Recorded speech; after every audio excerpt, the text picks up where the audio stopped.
मी ग्रामपंचायत अधिकारी श्री शंकर चिकटूळ, बोपर्डी ग्रामपंचायतीने मुख्यमंत्री समृद्ध पंचायत राज अभियानामध्ये सहभाग घेतला असून सदर अभियान हे 17 सप्टेंबर रोजी चालू झालेले असून सदरचे अभियान 31 डिसेंबर 2025 रोजीपर्यंत चालणार आहे। शासनाने जे काही या अभियानामध्ये निकष दिलेले आहेत त्या निकषानुसार एकूण 8 मुद्दे आहेत। त्यापैकी शासन निर्णयानुसार पहिले 7 मुद्दे सुशासनयुक्त पंचायत यामध्ये 16 गुणांकन आहे, सक्षम पंचायत यामध्ये 10 गुणांकन आहे, त्याचबरोबर जलसमृद्ध स्वच्छ व हरित गाव यासाठी 19 गुणांकन आहे, मनरेगा व इतर योजनांचा अभिसरण यासाठी 6 गुणांकन आहे, गाव पातळीवर संस्था सक्षमीकरण याच्याकरिता 16 गुणांकन आहे, त्याचबरोबर उपजीविका विकास सामाजिक न्याय याकरिता 23 गुणांकन आहे, लोकसहभाग श्रमदान आणि लोकचळवळ निर्माण करणे याकरिता 5 गुणांकन आहे आणि नाविन्यपूर्ण उपकरण राबवणे असं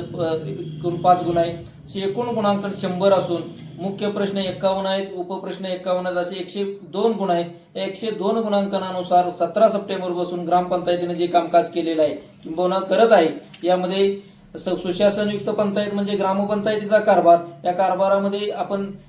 जे काही रोजचे रोज दाखले असतील, उतारे असतील किंवा ग्रामपंचायतीचा कारभार असेल तो कशा पद्धतीने चालतो, ग्रामपंचायत कार्यालय कसं आहे, ठेवण कशी आहे, बैठक व्यवस्था कशी आहे, ते मधले होणारे कामकाज ऑनलाईन असेल, सिस्टम असेल, या सगळ्या बाबी पाहून त्यासाठी गुणांकन शासनाने 16 ठेवलेलं आहे। त्याचबरोबर स्वनिधी आणि लोकवर्गणी याकरिता वेगळं शासनाचं धोरण आहे, त्या पद्धतीनं वसुली असेल आणि किंबहुना लोकवर्गणी जमा करणं असेल, किंबहुना लोकवर्गणी झालेली त्यामधून कामं करायची असेल यासाठी 10 गुणांकन आहे। त्याचबरोबर जलसमृद्ध स्वच्छ हरित गाव जो मुद्दा ठेवला आहे यामध्ये वनराई बंधारे असतील, पाणी अडवा पाणी जिरवा असतील, शोषखड्डे असतील, किंबहुना जे हरित क्षेत्र जास्तीत जास्त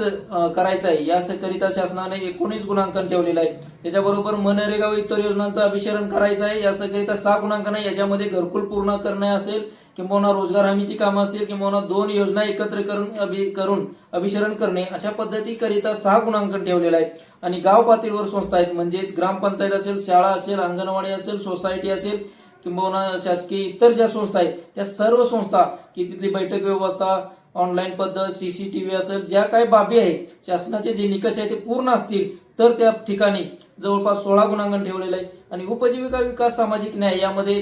गाव पातळीवर किंबहुना गावातील महिला असतील त्यांचं सक्षमीकरण, उत्पन्न वाढवणे, बचत गट असेल, महिलांचा सहभाग असेल, मतदानाच्या टक्केवारीप्रमाणे महिला बचत गटामध्ये समाविष्ट झाले पाहिजेत, बचत गटाची संख्या वाढली पाहिजे, बचत गटांना ट्रेनिंग झालं पाहिजे, कौशल्य विकास प्रशिक्षण दिलं पाहिजे, त्यांनी उद्योग व्यवसाय निर्माण केले पाहिजेत, उत्पादक गट निर्माण केले पाहिजेत, अशा पद्धतीचं जे धोरण ठेवलेलं आहे त्यासाठी जवळपास 23 गुणांकन ठेवलेलं आहे। तसं लोकसहभाग आणि श्रमदान लोकसंख्येच्या प्रमाणात 1200 अशा पद्धतीनं जे काही श्रमदानाचं क्रायटेरिया ठेवलेलं आहे तशा पद्धतीने रोजच्या रोज आमचं प्रत्येक मंगळवारी श्रमदान चालू असतं। एक दिवस गावात, एक दिवस सार्वजनिक ठिकाणं, एक दिवस मंदिर किंबहुना अशा पद्धतीचे वेगवेगळे विभाग, पाणंद रस्ते असतील, सार्वजनिक रस्ते असतील, असेल असे श्रमदानातून करणे यासाठी शासनाने 5 गुणांकन ठेवले। व ज्या अभियान कालामध्ये संपूर्ण 17 सप्टेंबर ते 31 डिसेंबर पर्यंत जे काय आपण नाविन्यपूर्ण 5 बाबी करू यासाठी 5 गुणांकन ठेवलेले। आणि अशा पद्धतीनं बोपर्डी ग्रामपंचायतीनं आपल्या आजपर्यंत जवळपास आघाडी गाठून किंबहुना कामकाज करून 85च्या पुढे किंबहुना 85च्या आसपास टक्केवारी मिळवलेली आहे। अजून उर्वरित राहिलेल्या 10-15 दिवसांमध्ये आपण 95 ते 97% पर्यंत जाण्याचा प्रयत्न करणार आहोत। याकरिता गावातील लोकांनी मोठ्या पद्धतीने किंवा सहभाग घेऊन सर्व योजना ही अभियान सक्सेसफुल करण्याकरिता आपण लोकवर्गणी बरोबरच तुमची वसुली, घरपट्टी, टॅक्स जे असेल 100% केला पाहिजे, सौर ऊर्जा केले पाहिजे,